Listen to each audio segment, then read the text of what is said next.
Welcome to my book club that I call Naked and Unafraid because we are shedding the conditioning. We're getting rid of all the stuff that we've lumped onto ourselves since birth that we don't need. We were perfect, and somehow we have become burdened with all this stuff that does not help us, does not serve us, does not help us get where we want to go. And so we're getting rid of it. So that's why we're moving towards this state of naked. No, we're not going to actually be naked. I mean, we might, who knows what's going to happen. Naked and unafraid. So when you get naked and when you get rid of all this armor that we have, it's a little bit scary. It's scary. It's scary. But we, doing this together, are getting rid of it and getting naked and getting unafraid. So that is the state we're moving towards. And how are we doing this? How, you ask? We're reading two books. Today we start reading this book, A Woman's Guide to Power Unbound by Kasia Urbaniak. When I read this book, I recognized so many things that I was doing in my life that were not serving me. And in the past, we've read little excerpts out of it, and we're not going to do that anymore because I think that's a copyright violation. I wish it wasn't, but I think it is. And the purpose of this book club is so that we all read the book. So I would love for everybody to read the books. And if you don't, you can come here and discuss it anyway. And I'm going to give you my take on what chapter 1 was about, my take on what chapter 2 was about. And I think that then keeps us out of the copyright area because I don't want to infringe on that. So today we are starting with A Woman's Guide to Power, and I will give you kind of my synopsis of chapter 1, and then we'll discuss as a group, and then I'll give you my synopsis of chapter 2, and we'll discuss as a group, and we'll keep doing that. And today there is also an exercise, and it's a super simple, fun exercise, and we're going to try and do that as a group.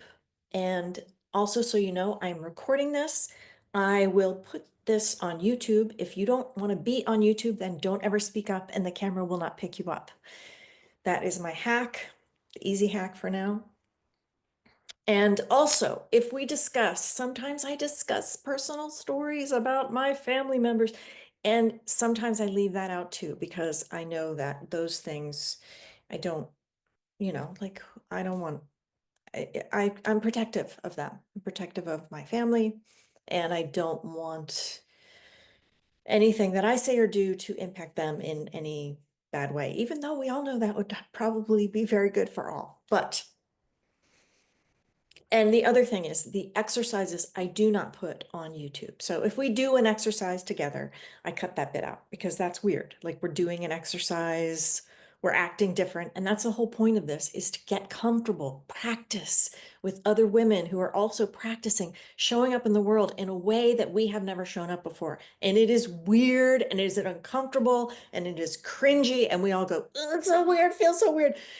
It's the only way we move through it is if we practice it. So when we practice that, I cut that out. I never, like, who wants to see that? I mean, that might be a really good business opportunity for me to, do that, but I'm not going to do that. I would never do that to me or to you. So, all right, now that I've been through all that, I try and start on time. I started a couple minutes late today. I try and start on time. I try and only talk for an hour, have us only do this for an hour because time is our most precious commodity. If you come late, that's fine. I don't care. I'm happy you're here.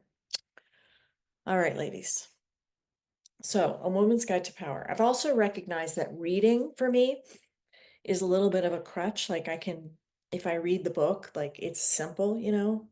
So this is a little bit more difficult by not reading, but I know this stuff inside and out. So good thing there's no test, but I did take notes. So when I look down, I'm looking at my notes.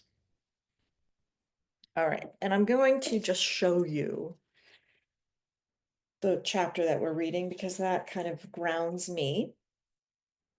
And I would like for us all to just take a breath together and just ground us for where we are right now. So just take a nice breath in through your nose and then out through your mouth. And then feel your seat on the chair. So you feel into your body, and let's go. All right, chapter 1 of Unbound is called, well, part 1 is called It's Not You. Chapter 1 is called Conversation Under the Conversation. And the whole point of chapter 1 is that we want to communicate really clearly. We want to communicate really eloquently. We want to communicate so clearly that people understand what we want. And we, as women, sometimes don't do that. And sometimes we get caught in what Kasia calls the freeze. And the freeze is when someone asks us a question or directs something to us, and we all of a sudden go, and we can't speak. And it happens to all of us, and it happens in times that we don't expect it to happen. We might be so prepared for whatever we're doing. We might be at something completely low stakes. She has an anecdote in the book about a woman going up the subway stairs with her baby's carriage, and she's got her baby, she's got the stroller thing, she's got, bags, and a guy says to her, "Hey, can I help you with that?" And she says no, even though like she would love that help and she wants to say yes, she says no. So why do we freeze? Why do we communicate something that's against what we want? And the reason is conditioning. We've been conditioned to go inward. So when someone asks us a question, sometimes we can't we can't focus on them. We all of a sudden go inward on us, and we say, I don't, oh, do I look okay? Am I speaking eloquently? We focus on us. And that is what a question does. A question directs the attention to me. So, in order to have more influence and more power, we need to learn how to stop that freeze. And the way that she teaches us to do it, and it's so simple, and once you see it, you're like, what? Seriously? The way she teaches us to do it is to direct a question back to the other person. And when I learned this, it blew my mind because with my husband, in my 25-year relationship with him, he somehow had the magic of always answering my questions with a question. So I would say, "What do you want for dinner?" And he would say, "What do I want for dinner?" And I would go, sometimes I would freeze. I would be like, did I not ask him clearly enough? Why do I have to ask him? Carrie, can't you do this on your own? Do I have lipstick on my teeth? Like it would the energy, the attention would be directed at me, and I would freeze. So I had to practice redirecting out to him. And this was in our entire relationship. I mean, I knew this was going to happen. I knew he was always going to answer me with a question. And so my answer was to better prepare my questions. Like maybe if I could just better prepare, like maybe he's not hearing me right. Maybe I'm doing something wrong. Like it's always fucking us, right? Maybe I'm not saying it clearly, What do you want for dinner? So I would go into how can I better prepare my questions? And it was never ever going to be the answer. And once I heard this, that I could redirect the question back out to him, my literally everything in my life has changed. So that's the answer, to redirect the attention. And what has happened is that I redirect, like in that specific example, I say, "Baby, what do you want for dinner?" And he says, "What do I want for dinner?" And I say, "Yeah, do you want, Mexican or Italian?" So that's a very specific question that is in that same vein. It does not have to be a very specific question. It doesn't have to make any sense. It could be, well, why are you answering my question with the question, which could then cause us to escalate. Or it could be, why are you wearing that shirt? It could be literally anything that directs the attention out, gives us that room to breathe, that pause. We've directed it off of ourselves. We can now kind of compose ourselves and have an actual conversation. Whereas before, I was frozen. So she wants us to learn this. She calls it turning the spotlight. So we have a spotlight, it's on us, and she wants us to learn how to turn it out. And that is how we direct attention, direct energy, and it will change your life, I promise. So I'm going to look at my notes and see what else I have here for chapter 1. Oh, the other thing she talks about in chapter 1 is that why do we do this? We do this because we want to have more influence. We don't want to have control. Control, and I looked it up, the definitions. Control is the power to direct people's behavior or course of events. We don't want control, but we want influence. And influence is the capacity to have an effect on the behavior of someone or something. And if we can communicate more clearly, we're going to have more influence. And then the last thing in chapter 1 was the fact that our animal bodies are communicating something to everybody else's animal bodies. So I could say it as clear as day, whatever I'm saying. And your animal body is still going to pick up something that my animal body is telling it. I don't know if it happens over Zoom. I mean, of course it happens over Zoom, but I'm thinking of a story where I had a team in Tokyo of about, I don't know, 8 to 10 people. And I, as an American woman, I have a very animated facial expressions. They don't. In Japan, they're very straight-laced and don't show anything on their face. And so I would come in and something would go wrong on the project, and I would be saying the words like, it's fine, or, whoever, can you fix this? But my animal body was speaking to them like I was freaked the fuck out. So our animal bodies communicate stuff to each other, and we kind of forget that. So no matter how clear our words are, no matter how much we practice saying the right thing, we are still communicating something to that other person. That other person is still communicating something back to us through our animal bodies. Like that is literally,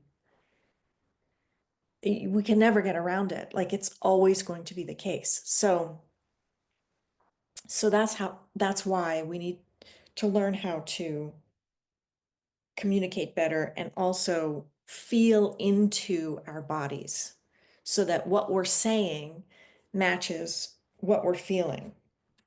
And that's another thing for later. But anyway, she dropped that into chapter 1.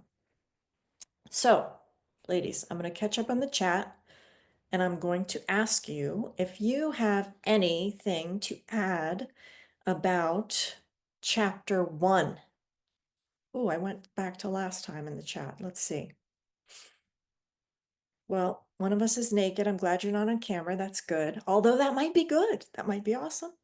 Except that I would never show that on YouTube unless you wanted me to. Awesome. Okay. You don't have to be on camera. I'm just, like I'm thrilled if you are on camera. And if you want to talk to me, that would be great too, but I don't care. I mean, I care a little bit because it's really nice to see your lovely faces, but also like I'm just thrilled that you're even here at all. So, ladies, do we have anything about chapter 1? Janet wrote, power is the opposite of control. Absolutely. It really is. I mean, somehow we got it all wrong. Like we think if we control something, but no, it's like it's so underneath. Yeah. Power is it. Like, that's what we want. We do not control. Like, we can take it and leave it, right? Yeah. All right. Should we move on to chapter 2? All right. Chapter 2 is where she starts to introduce the concepts of dominance and submission. So if you guys have read the book, you know that Kasia Urbaniak was the most highly paid, you won't know this part, most highly paid dominatrix in New York City in the 80s. And so she was learning how to do this job of dominate. So if you can imagine in the 80s, I always think of like the movie Wall Street and Gordon Gekko and, like great, she was learning how to dominate as a 19-year-old woman, how to dominate these dudes that were coming in that, like somebody wants to be dominated because they probably have to be totally dominant in their workforce. And so they want to be dominated to kind of like, let the pressure off. It's not about sex. It's not about sex. There's no sex in a dominatrix session. It's just about telling him what to do and having him do it and having him feel like he can totally submit and be controlled during that 1 hour or however long session it is. I talk about it like I've done it, like I know it, and I don't at all, but it is somewhat interesting to me. But she learned about this dominant and submissive position by doing this. And the dominant position is where your attention is out. Your attention is holding the other person. Your attention is looking at the other person, watching what the other person is doing, and having that lead wherever you're going. The submissive state is when your attention is in, and neither state is bad, neither state is good. And during actually a good conversation, we go back and forth. So you have a friend, you're having a great conversation, and you go back and forth. Oh, what did you do last weekend with your husband? She tells me that sparks something in me. And then I come back at her with a question. So it goes back and forth. So it's like a fluid, like a dance, right? And we have trouble as women when we get stuck in the submissive state. And neither state is good or bad. Neither state is gendered.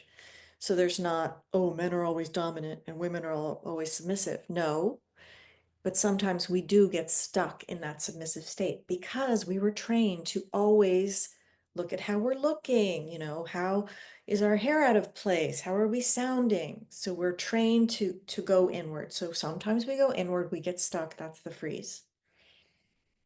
So chapter 2. All right, I talked to that. I talked to that. Okay.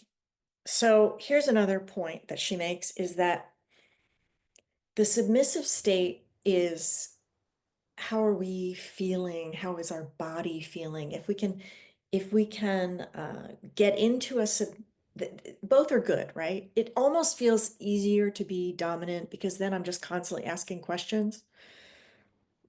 Dominance is more than just asking questions, but that's like easy, right? The submissive state is harder to really feel into for me because we're supposed to submit and feel into our bodies. And the beauty, Kasia says, of this state is that we feel so deeply into our bodies that our signals are clear. We can then know exactly what we want. And that's the power of the submissive state. And if we can reach that submissive state, let's say we're going to a party, we walk into a room, we walk into a meeting. If we are in that submissive state, then literally anyone around us can read what we want. It's like a signal we are like, you know, putting off into the world. It's so clear that anyone can read it. So there's a power to both. All right, I'm coming back to my notes to see where else we are.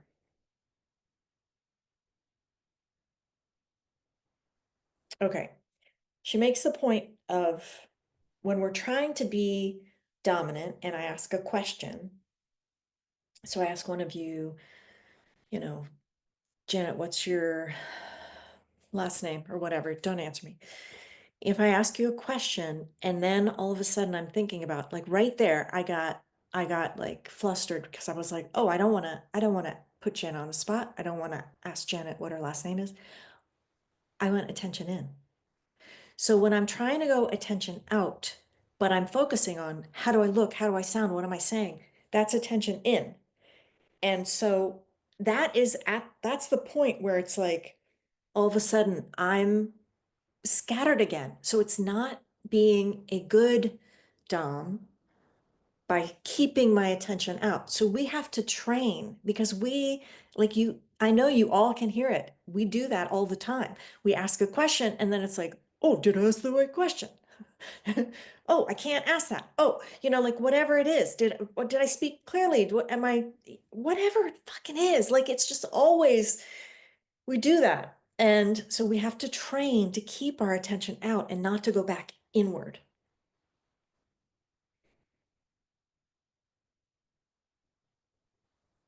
And when I did that, I don't know if you can sense it on Zoom. You probably can. Like who knows? When I did that and I asked Janet, what's your last name? And then I went inward, my animal body was already telling you that I felt uncomfortable. So if I'm asking a question and I am feeling uncomfortable about it, forget it. I'm not going to get where I need to go. I'm not going to be as influential as I want to be. So she wants us to practice attention out. And that is where she has an exercise in chapter 2 that's called description exercise. And she says that this isn't the exercise, this is how she's closing the chapter. I don't know why I'm telling you that, but I am. She says that attention is our most important currency. And we live in a world where our attention is like everywhere. Hello, what's going on? Who's doing this? Let's look at this again. Oh my God, I gotta look at Facebook. I gotta look at Instagram. I gotta look over here. I gotta check that out. And our attention, if we can focus it, we're gonna be unstoppable. So that's why we train. So I'm going to pause us here now and just say that I would like to do this exercise with you guys. And there aren't that many of us on the call, so maybe we just all stay in the same room and do it instead of pair up. But the exercise is called the description exercise. And it's super simple. And it is just, I'm gonna, I'm gonna use you, Renee, because you're on camera. So I am going to, just with Renee, land questions in her body. And she is not gonna respond. She's just gonna feel it. So I'm going to be the good Dom and I'm going to land a question in her body and I'm not going to care how it sounds. And it doesn't have to be like I mean, here's the simplest, it's not a question. I said that wrong. I'm going to land an observation in her body. So Renee, you have a nose. It's simple. I'm directing my attention at Renee and I am saying something so undeniably true, and she's going to feel that in her body. And we do that in the exercise for 2 minutes, and then we switch. And then she would do it to me. So I don't know how you guys feel about this, but we can either all do it or just me and Renee do it or whatever you want to do. But let's just start now and see how it goes. Renee, are you okay with doing this? Okay.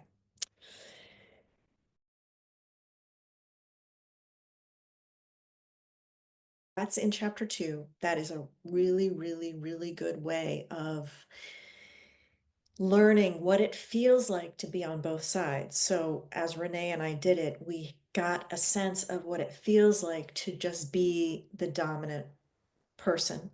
and what it feels like just to be the submissive person. And I can tell you that my state has changed. Like I relaxed, I feel more in my body. It does change us, and the more we practice that, the better we get at it. So that's the whole point, is to keep practicing. Okay, so we have some more time. So let us finish what we wanted to do today, which is move into chapter 3.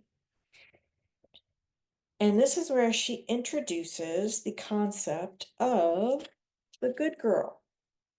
So I'm going to read to you what she says on page 46. And I'm realizing I didn't queue up a little video I wanted to show you, but we'll see if I can do that or not. Let's see. On page 46, she says that it's the good girl's job to maintain the status quo. So we were all raised to be good girls, to do what's right, to do what is taught to us, to look good, to sound good, to never get out of line, to be the good girl. Do you guys know what I mean when I say be the good girl? So we've been talking about this for a while, but when I think of the good girl, I think of the America Ferrera speech on YouTube. And I wanted to try and show that to you. So if you guys have a minute, because it just so greatly explains exactly what it is.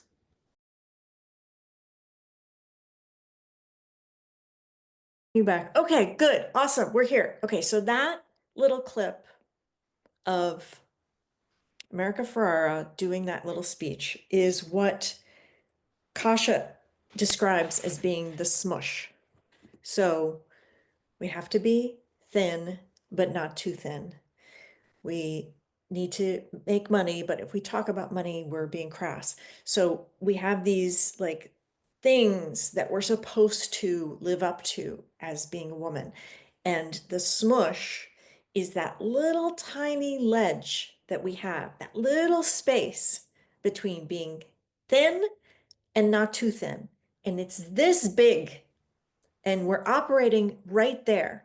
And when we're operating right there, we our animal bodies are a mess. So what we're conveying to other people is a mess. So I love that that movie came out. I love that she did that amazing speech because it perfectly, perfectly, perfectly describes that space that Kasha calls the smush. And my husband, he actually is reading the book, unbelievably enough. He was like, I must know your Jedi mind tricks. And he bought the book and he's reading it. And when he learned about the smush, he started saying, whenever he could see it in me, like after he learned about it, he started seeing it in me, like, Carrie, where do you want to go for dinner? I don't know. But when he would see that, he would start singing the salt and pepper song, Push It Real Good, except smush it real good. He would do that beat. So I mean, just that has shifted our relationship because it's made it so awesome. Like he can see it, he can point it out to me very sweetly and hysterically, actually, that I'm doing that. So that's awesome. So when we're in that smush area and we're trying to communicate, and he's saying to me, where do you want to go to dinner? And I'm like, it's really, really uncomfortable to the person that we're communicating to. So we are not being influential. We are not being powerful. We are not getting somewhere we want to go. I want to go to the place where I want to go to dinner. I'm not going to get there if I can't communicate it. And I'm going to make my husband feel uncomfortable that he even asked the question. So, and the other thing she says is that the real cost of it is that it's a lost opportunity. So, in that question, where my husband is saying, where do you want to go to dinner? And I'm like, That's not as critical as something else, but it's a lost opportunity for two people to say something really clearly to each other. He talks to me about something that's important to him. I can then talk to him about something that's important to me. We have this like really good discussion about it. We are both two humans on the planet. We're both smart, regardless of how smart we are. We both bring certain things to the table. He brings something, I bring something. There is a tremendous lost opportunity if I can't bring what I'm here to bring to him while he's bringing to me what he's here to bring.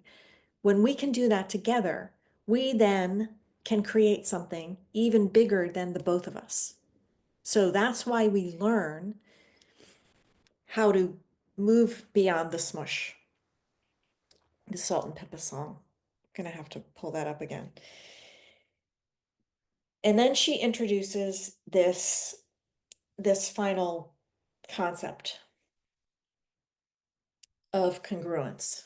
So congruence is when I'm being dominant or submissive, either way, and my animal body is also projecting that.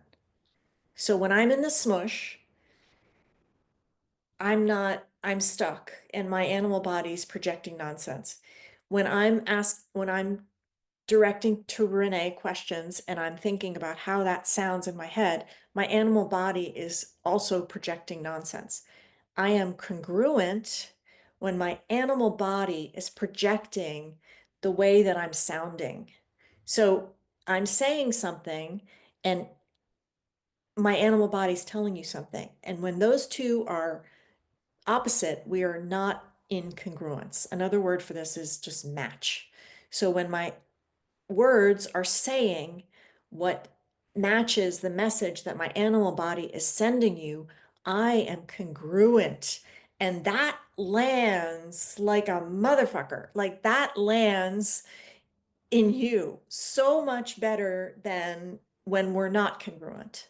And women have this problem. We are taught to look good, to sound good, and then we get incongruent. Like we that's why we train to get back to this place of matching what we're feeling and what we're saying. Those things match, and then we have more influence. All right, that's the end of chapter 3. I don't think I have a nice little story, except the little story about my husband and the push it real good. That's an awesome little story. So I'm gonna catch up in the chat, see if, oh my God, Kim, your hello Barbie. Hello Barbie! I love your Barbie thing in the chat. So awesome. Yeah, you did smush yourself into that box, didn't you? So do you guys have anything about chapter 3 or about any of these 3 chapters that we've talked about today? I should make a movie about the book from my perspective. Call it Smush It. That's really, really a good idea. I'm thinking about that one. And now in my head is copyright. Oh my God. Yes, it's a tightrope. It's a tightrope, right? That's a good analogy as well. Because it's not just like this windowsill, it's literally a tightrope. And yes, congruence is huge. And once you kind of learn it, you can open your eyes to it. And then we just practice. We start practicing dominance, submission. And when we can feel into it, then we start to get better at it. Is the term animal body similar to instinct? I don't know, Stacy. I'm not sure. When she references animal body, she's talking about literally, she has a story about dogs and training dogs and a mama dog, barking to her baby dogs and how the mama dog and the baby dog like literally don't have to say anything to each other and the body is already transmitting that signal.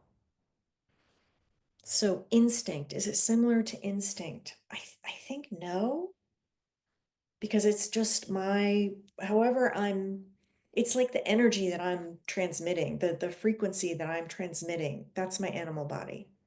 That's how I think of it. What do you guys think?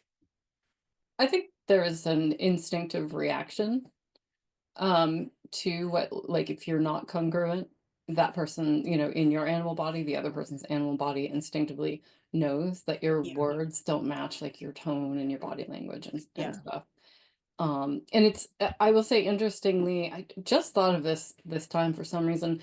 But I used to train dogs and horses, and I worked a lot with abused and neglected animals. And I would go to like the farm and work with an abused horse, and like have it on the lunge line, and the horse would be incredibly calm, just going around in circles with me because I was dominant. And it really helped me, just as we're thinking about this today, understand, like, yeah, she says, dominance isn't the same as like cruelty or whatever, but it's like it's still kind of it's been kind of like hard to untangle. But now I suddenly realize, like, I'm dominant to a horse, but I'm not acting dominant like a saber-toothed tiger, because if I were, right, they'd be running away.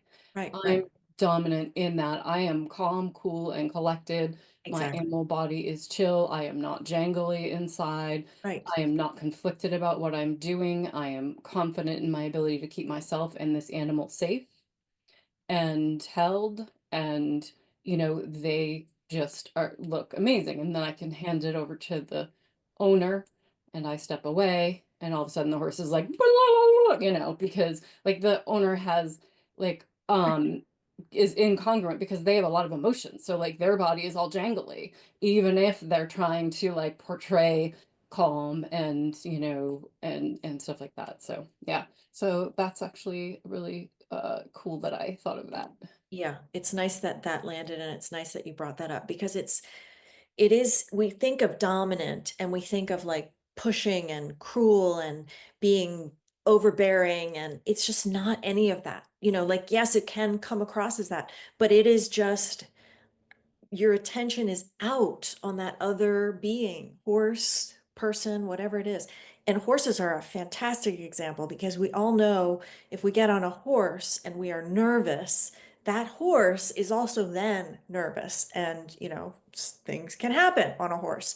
So it's they and that they're reading our animal body. Like we're not, I mean, we might be, like talking or smacking the horse or whatever, but they're just quite literally reading the vibes that are coming off of us. They can read that and they are responding to it. So it's a great example of our animal bodies. It's also a great example of like dominance being something that is just clearly in us, that we are attention out towards that being and not cruel, whatever other words I can't come up with right now. But yeah, it's a great example. They are flighty. I know horses are, they really are. Yeah, I told my husband once, I was like, yeah, I ride horses. And then we went to ride a horse and I was so nervous the whole time. The horse was a mess the whole time. And I was like, oh, this is awful. This is awful. He was like, really? You ride horses? Like you're a mess. That was before I had learned my Jedi tricks. So let's see how that would go now. All right, ladies, do we have anything else or should we wrap it up for today? Janet. I am just looking at my notes from when I um read this last week. And whether we touch on it today or next time, I'm curious about the language of you and I. Oh yeah. So yeah, I think I need to be more aware and conscious of what and when to use that. My Yeah. notes aren't very clear, but Well, I I think she says when you're being dominant, you should always be you, right? That's the language. Is that right? Do you remember? yeah, listening. Yes. She is in touch with what she wants and open. That's with the you, I think. And our Yeah. So language stays focused on what she wants. I don't know. So I found it in the book. So she says that our default state of attention is in. So we typically are always focused in as women. And when we're dominant, in order to practice being dominant, we want to say, you please go do the laundry. You, instead of I'm going to go do the laundry. That's a bad example. But she says to begin the sentences with, you will, you can, you are. Instead of I wish you would go do the laundry, right? Yes, That's the difference, right? exactly. You will go do the laundry instead of I want you to go do the laundry. Exactly. That's practicing being dominant. And if that feels weird, because it does, then we say things like, studies show that I'm going to be happier if you go do the laundry. So sometimes we fall back on that. So that's page 32, if you guys want to revisit it. But she asks us to practice that you language instead of, I want you to go do the laundry, because that is not, that's about me. That's attention in what I want. And you is dominant. You go do the laundry. You make the dinner reservations. You will draw me a bath. You will kiss my feet.